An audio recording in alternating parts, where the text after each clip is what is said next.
जी, इतना तो करना है स्वामी, जब प्राण धन से निकले गोविंद नाम लेके, जब प्राण धन से निकले। अरे यमुना जी का तट हो, अरे वृंदावन का वट हो, मेरे जी धरना कर निकट हो, जब प्राण धन से निकले।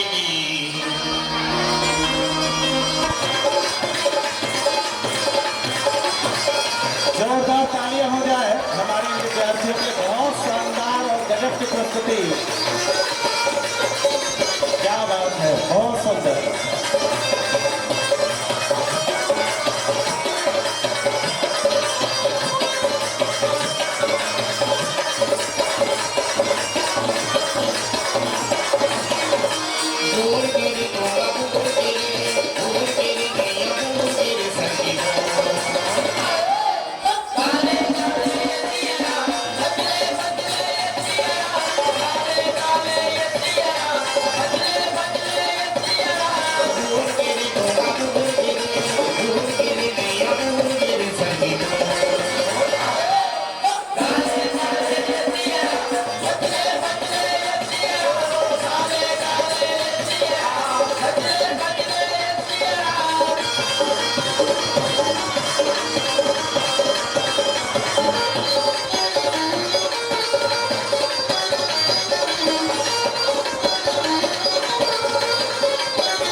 ओम जय साईनाथ, जय साईनाथ, आदिनाथ तुम्हारा, तुम्हें श्रद्धा नमन हमारा।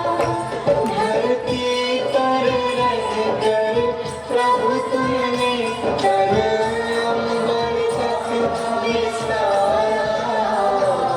जय साईनाथ, जय साईनाथ, आदिनाथ तुम्हारा, तुम्हें श्रद्धा नमन हमारा। जैसा इंसान का चरित्र होता है वैसे ही उसके मित्र होते हैं। जिसका चरित्र अच्छा है उसके मित्र भी अच्छे होंगे और जिसका चरित्र बुरा है उसके इर्द गिर्द अपने आप को मित्र कहने वाले उसके शत्रु ही घूमते रहते हैं। सच्चे और अच्छे मित्र इंसान को सदा अच्छी सलाह देते हैं और उसे बुरे रास्ते पर चलने से रोकते हैं। लेकिन मित्र का चोला पहना हुआ शत्रु से बहकाता है, भटकाता है, गलत सलाह देकर गलत काम करने के लिए उकसाता है। और एक दिन इंसान अपने मित्र रूपी शत्रु के जाल में फंस जाता है। उस मित्र रूपी शत्रु की हर सलाह उसे ठीक लगती है, जिस पर कभी विश्वास नहीं करना चाहिए उस पर वो विश्वास करने लगता है और अपना विवेक खो देता है। तब उसका मित्र बना हुआ शत्रु उसकी विजय का ढिंढोरा पीटता है। इंसान खुश होता है, लेकिन वो ये नहीं जानता कि विजय असल में उसकी नहीं, उसके मित्र अर्थात शत्रु की हुई है। और जो दूसरों को धोखा देता है वो नहीं जानता कि उसे भी धोखा देने की तैयारियां शुरू हो गई हैं। यही तो है मालिक का न्याय। जो बोएगा वही तो काटेगा। इसलिए अच्छे कर्म करो, परमार्थ पर ध्यान दो, मोह माया के जाल में मत फंसो और सन्मार्ग पर चलते रहो। कल्याण होगा तुम्हारा। सबका